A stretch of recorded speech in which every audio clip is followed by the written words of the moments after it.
Buenas tardes, bienvenidos nuevamente a su programa Archivos Forenses. Nos habíamos desconectado por cuestiones de trabajo, hemos estado saliendo fuera de la ciudad y desgraciadamente pues nuestras audiencias siempre han sido en día viernes. Nos hemos desconectado un poquito, pero regresamos nuevamente.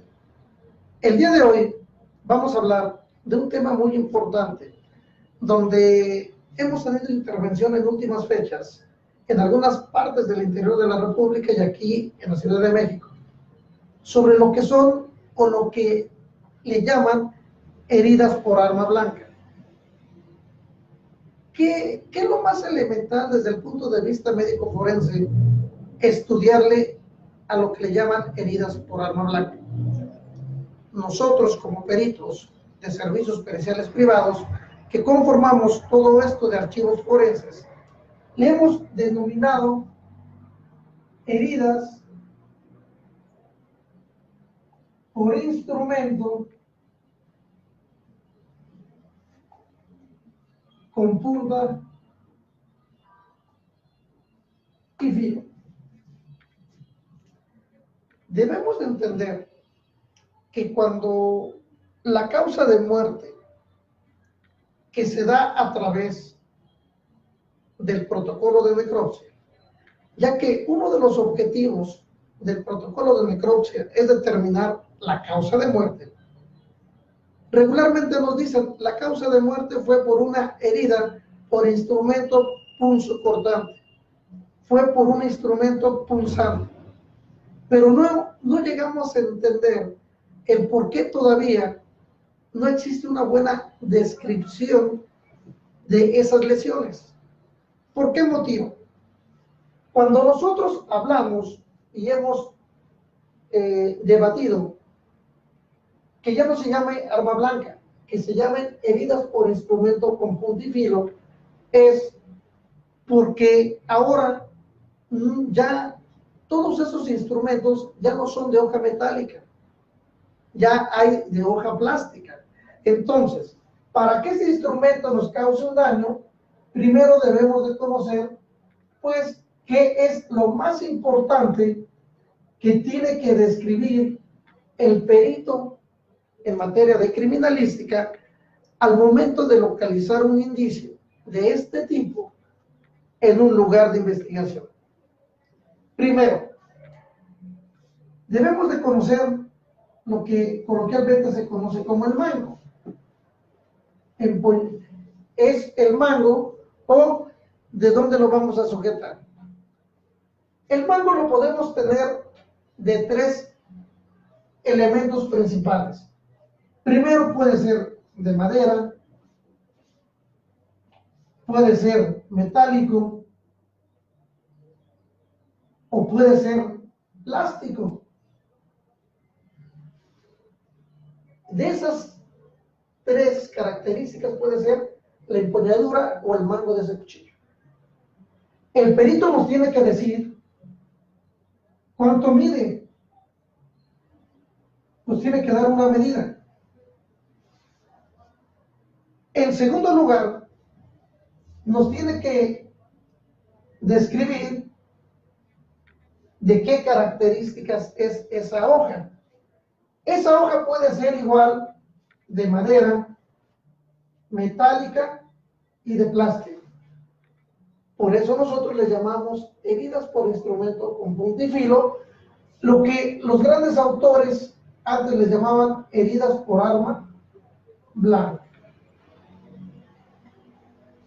Y aquí viene lo más importante. Este tipo de instrumentos, dependiendo la zona que se utilice, nos puede ocasionar para nosotros, de manera general, de lo que más comúnmente observamos, tres tipos de lesiones. Heridas cortantes, heridas punzantes y heridas punzocortantes.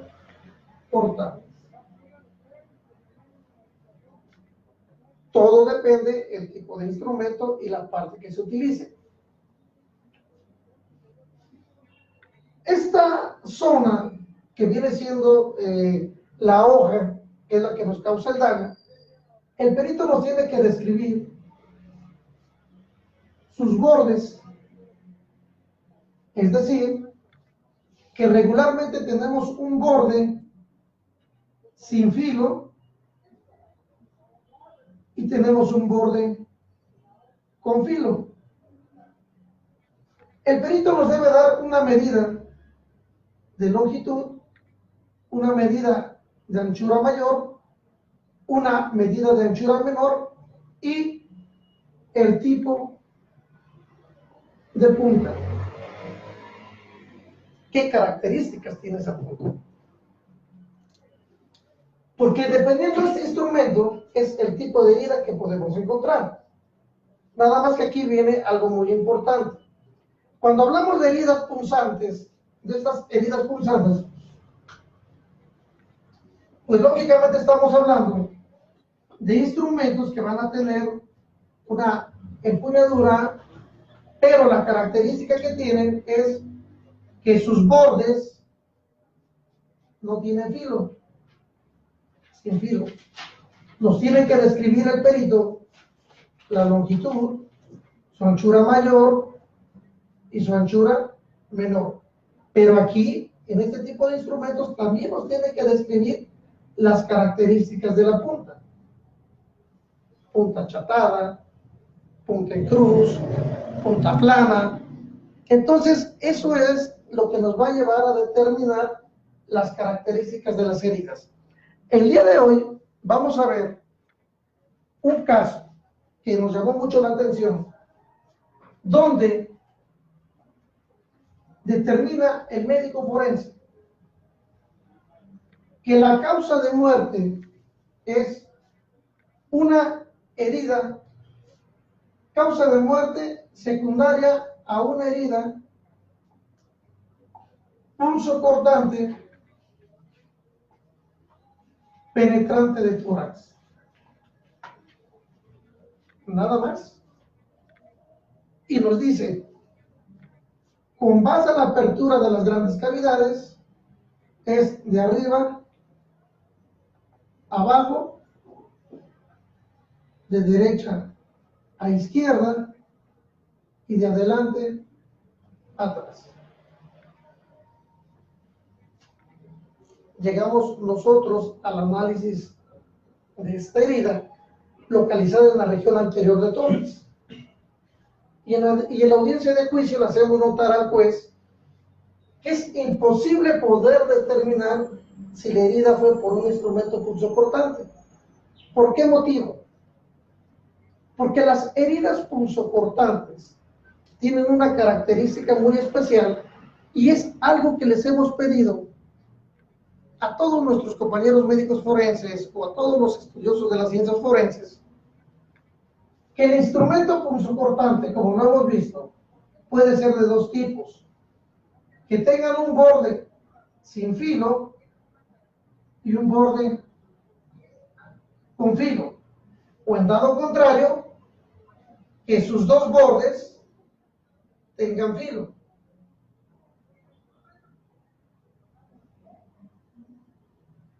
Lógicamente nos van a ocasionar diferentes tipos de lesión. Si hablamos de un instrumento típico que tiene un borde sin filo y un borde con filo, siempre y en todos los casos nos van a dejar a lo que es común.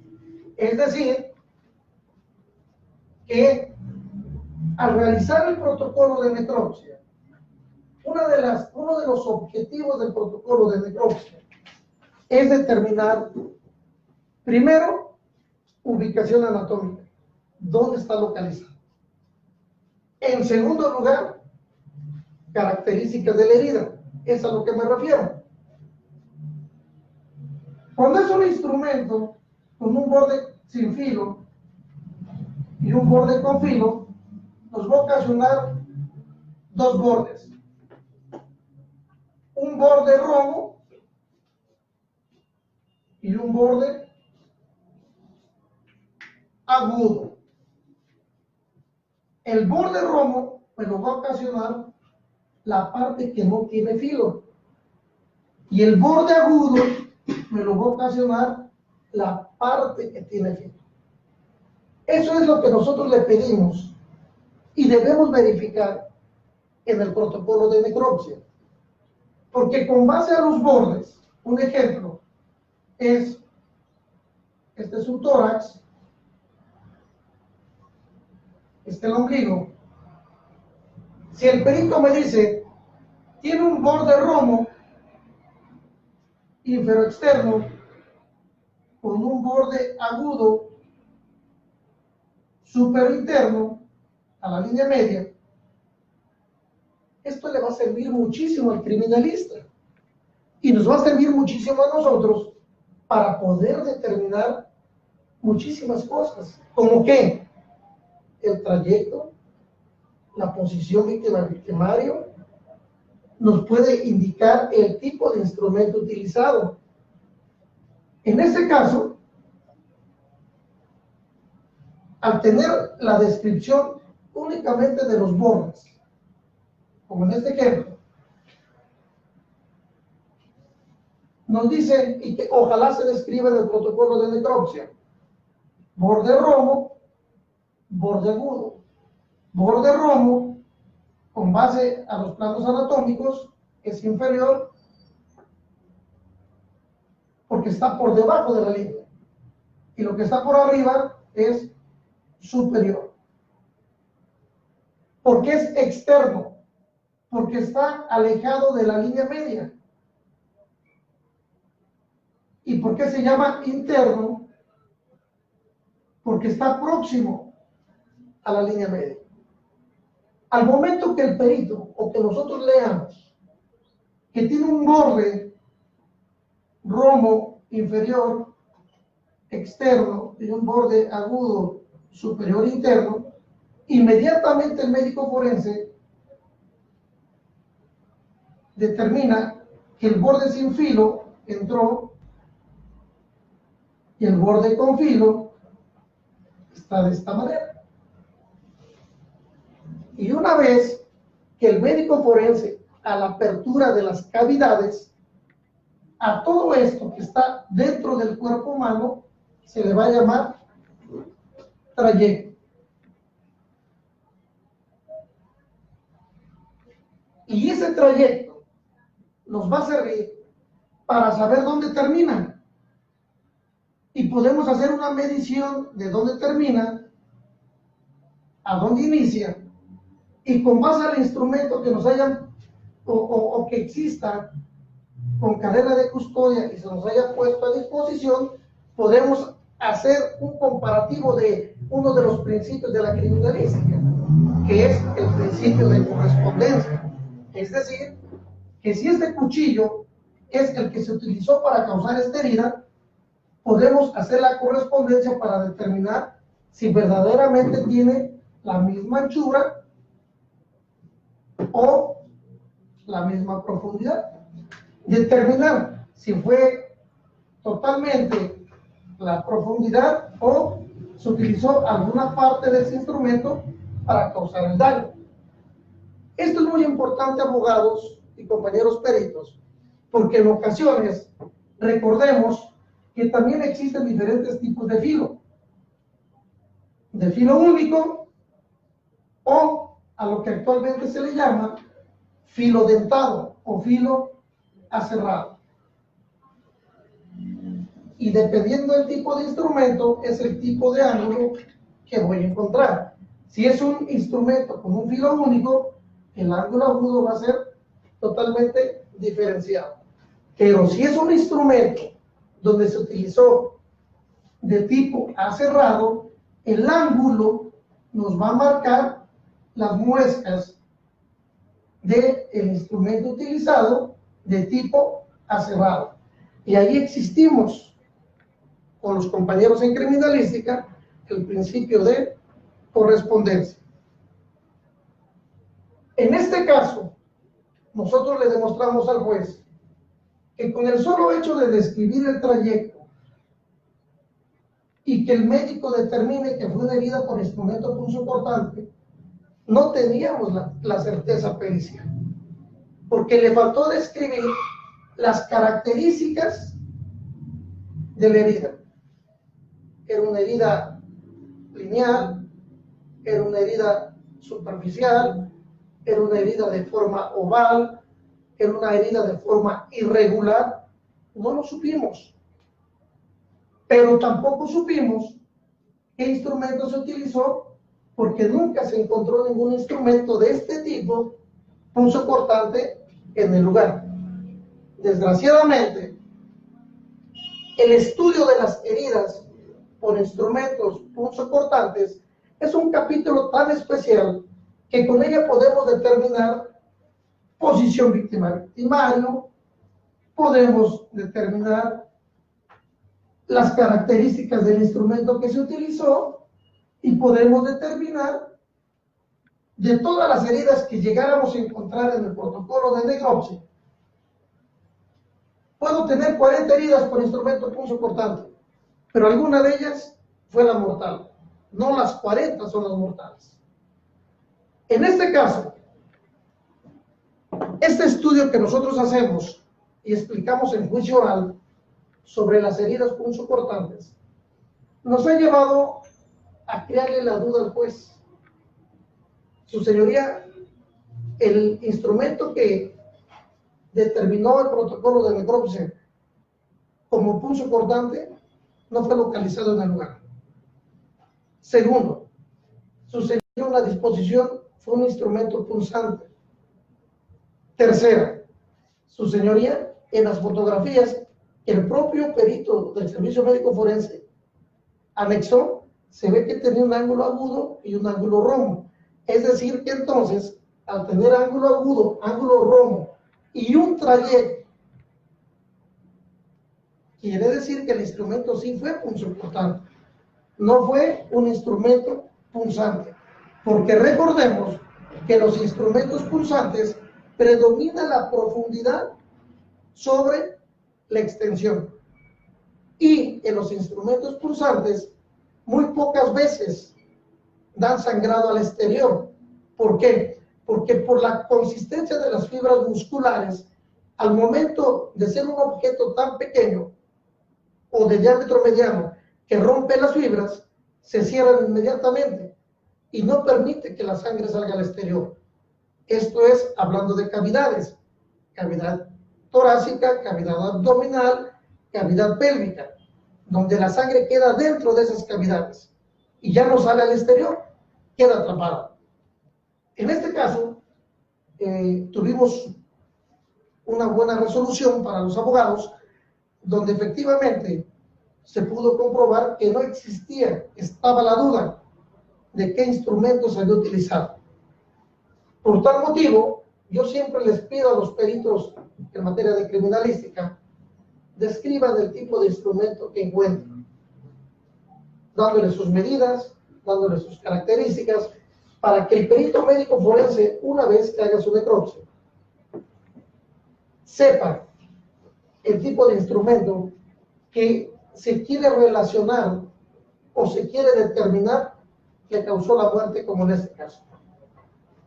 Desde el punto de vista médico forense, se nos hizo un tema bonito, interesante, que nos falta mucho, porque la próxima sesión hablaremos sobre heridas por instrumentos punzantes y instrumentos cortantes, que en los instrumentos cortantes también podemos determinar dónde inició y dónde terminó, por el tipo de característica que tiene con base a los ángulos o con base a la zona de filo.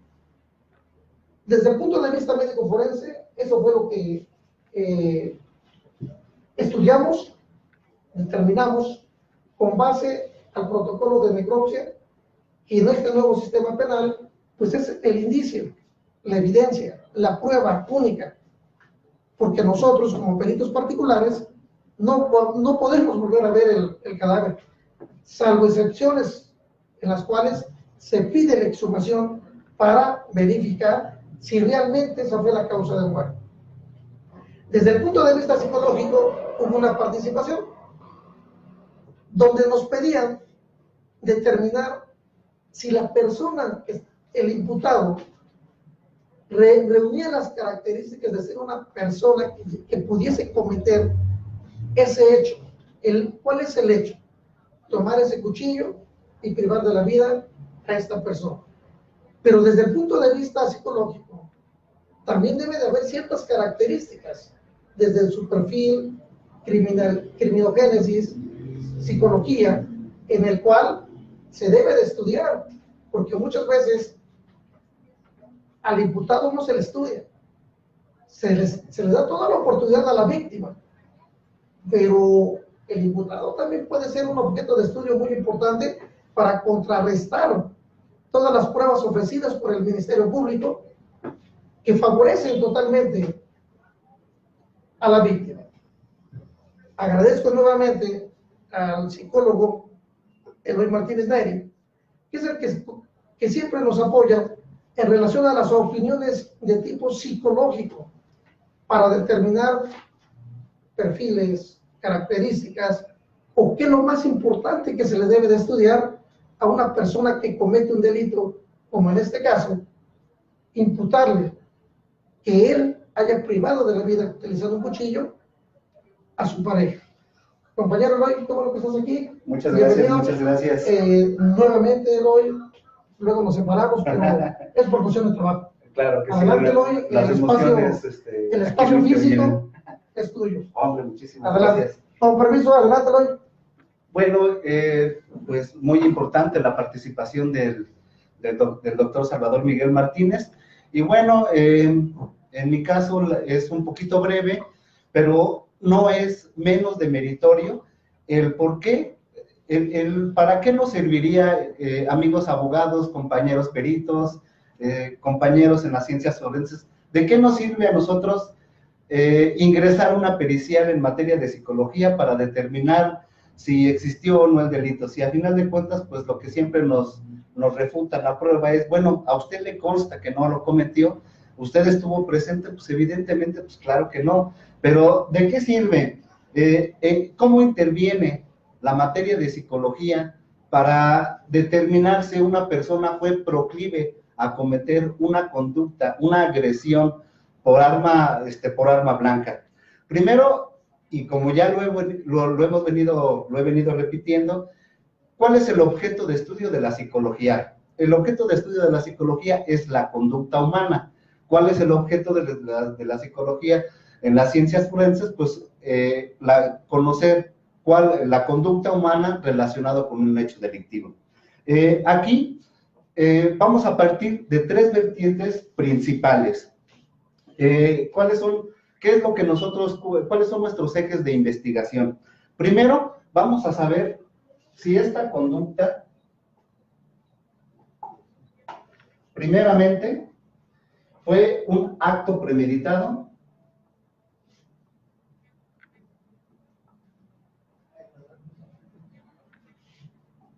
El segundo, si fue una maniobra defensiva, un acto defensivo.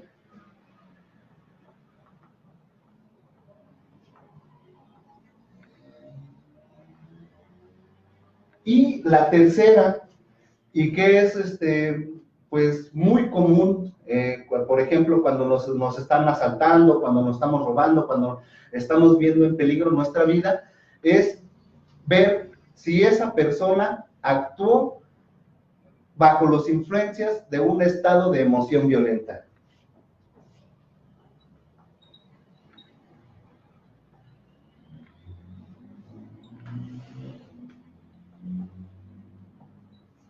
Cada uno de estas tres vertientes es muy importante verificarlo, porque evidentemente, pues aquí es donde se ve si existe un agravante o un atenuante. Por ejemplo, no es lo mismo a una persona que fue agredida, ya nos explicó el doctor Salvador Miguel Martínez, cuáles son las características de esta arma, que no necesariamente tiene que ser de metal, sino también puede ser de otro tipo de materiales. pero también existen dentro de esta gran gama de armas, pues no es lo mismo pues un cuchillo con el que cortamos los limones a un machete. Estas armas pues también cumplen con estas características, aunque pues ya el llevar un machete pues ya es un arma mucho más contundente, es incluso cortocontundente. Ahora, ¿qué es lo que cómo nosotros vamos a saber si este acto, si esta conducta de agresión fue premeditado, fue de una maniobra defensiva o fue a través de un estado de emoción violenta? Bueno, primero, lo primero que nosotros tenemos que considerar es cuáles fueron las circunstancias que rodearon este hecho. Por ejemplo, si fue en la casa, si fue en la calle, si fue en un parque, en qué parte si fue en la ciudad, si fue en el campo, si fue en un área conurbada. Hay que saber cuáles son los usos y costumbres, incluso porque pues sabemos que, por ejemplo, en Veracruz, en Tabasco, que es una región pues bastante selvática, en Chiapas, por ejemplo, que pues es parte incluso de la indumentaria, pues llevar un machete para abrirte paso entre la selva, porque una hoz, ay, se me olvidó, pero bueno, ¿qué tipo de armas, cuáles son las circunstancias, para qué tú llevas un arma blanca entre tus ropas? Entonces, y también una cuestión muy importante es saber, en primera, vamos a ver qué tipo de lesión.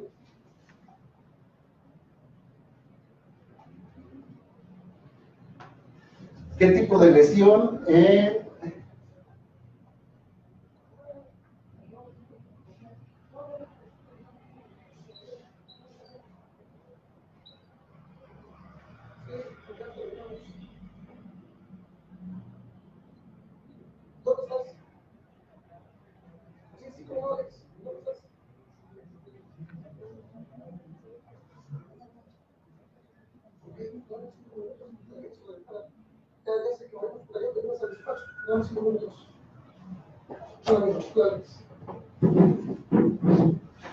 Como ya había mencionado, aquí es dentro del estudio psicológico, es completamente importante conocer estas características: el tipo de lesión, el tipo de arma que se utilizó para realizar esa conducta, la parte del cuerpo lesionado, la cantidad de lesiones y el lugar en donde fue cometido.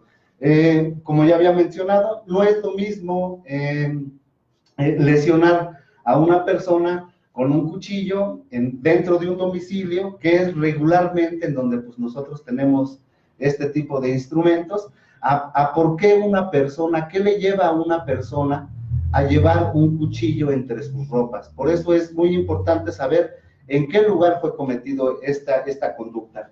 El segundo, el tipo de arma. No es lo mismo llevar aquí en la Ciudad de México un machete a llevar un cuchillo cebollero o una charrasca, que también una charrasca es de uso muy común, un picayelo, o incluso, bueno, también a lo mejor no entra dentro de la clasificación en esto, pero también llevar las famosas puntas que antes estaban muy de moda.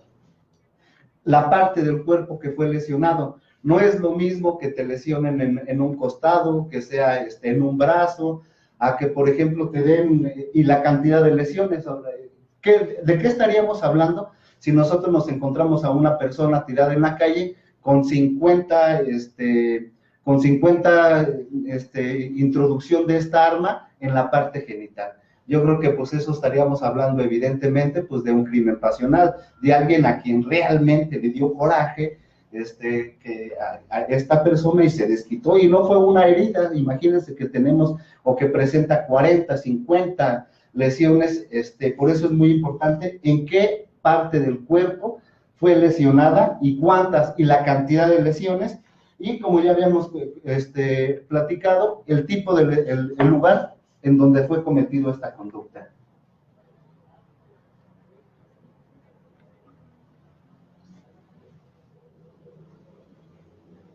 Y bueno, pues todo esto nos va a ayudar, ¿para qué? Pues para saber qué tipo de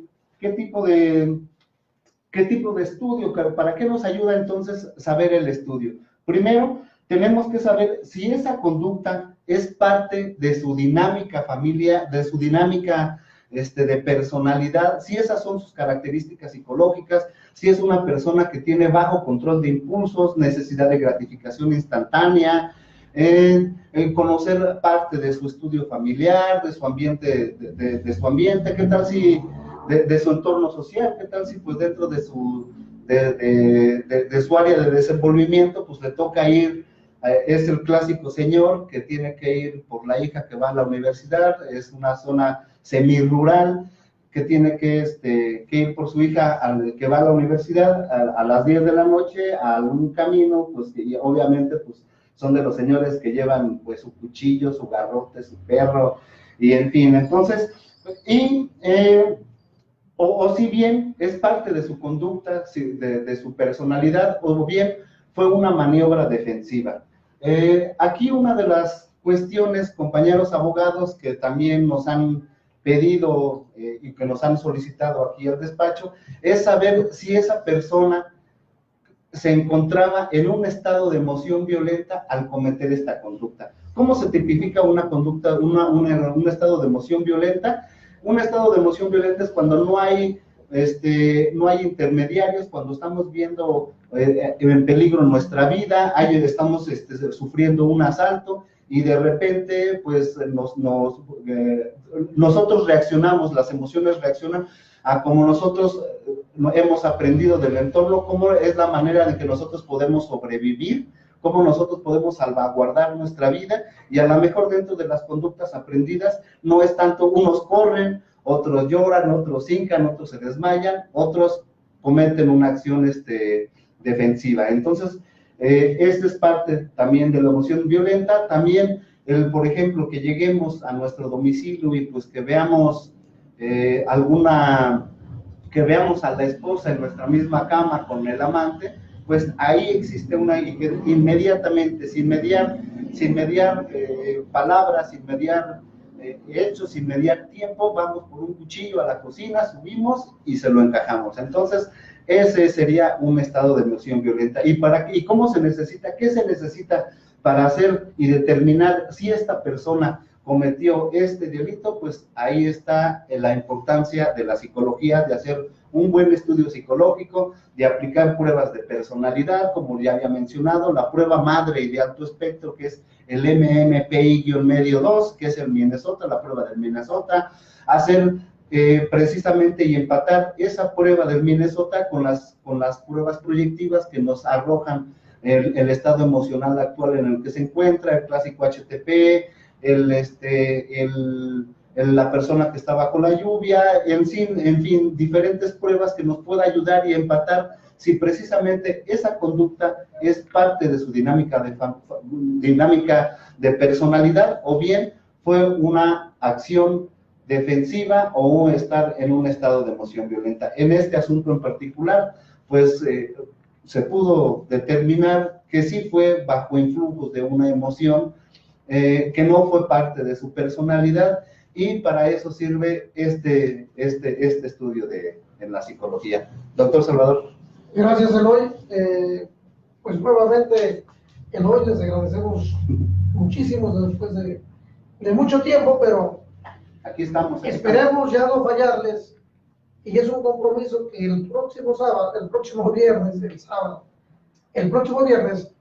vamos a pasar un caso muy especial, muy sonado en la Ciudad de México, en relación a un feminicidio en un hotel donde la chica en el estado de Guerrero, en Iguala, en mi pueblo, en Iguala, Guerrero, lesionó a su novio, no sé, no recuerdo si era, pareja sentimental, pero tenemos todos las documentales periciales para que sepan qué es lo que realmente pasó. Claro, Eloy, sí. Te agradezco muchísimo. No, gracias a usted. Sé que toda la semana andamos trabajando, pero andamos.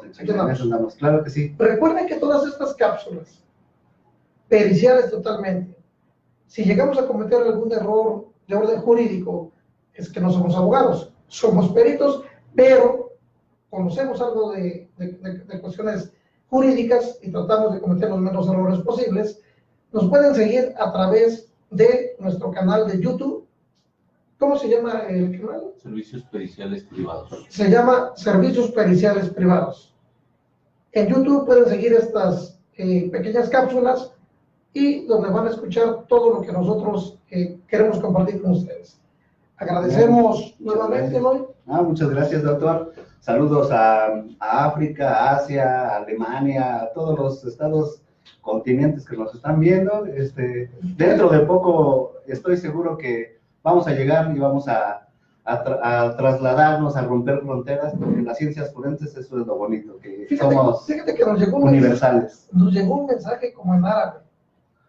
No lo entendí, pero gracias por haber mandado Bueno. ese mensaje en árabe. A lo mejor nos felicitaba, a lo mejor no, pero ahí nos llegó. Sí, está bien, así nos quedamos. Les comparto porque mi amigo se va a ir a la Feria del Caballo, va a ir a ver a Pancho Barraza, no sé quién. Entonces, le urge irse. Gracias. Muchísimas nos vemos. gracias. Hasta luego. Hasta luego. Pacheco, faltó nuestro amigo sí, gracias a nuestro Pacheco, el sobrino de Yalixia Aparicio, la mexicana que ha triunfado fuera de las raíces de, que ya vienen las fiestas de la Guelaguetza. Acá va a dar la Yalixia, ¿verdad? Así es. Bueno, gracias, Eloy. Gracias, Nos vemos. Hasta luego.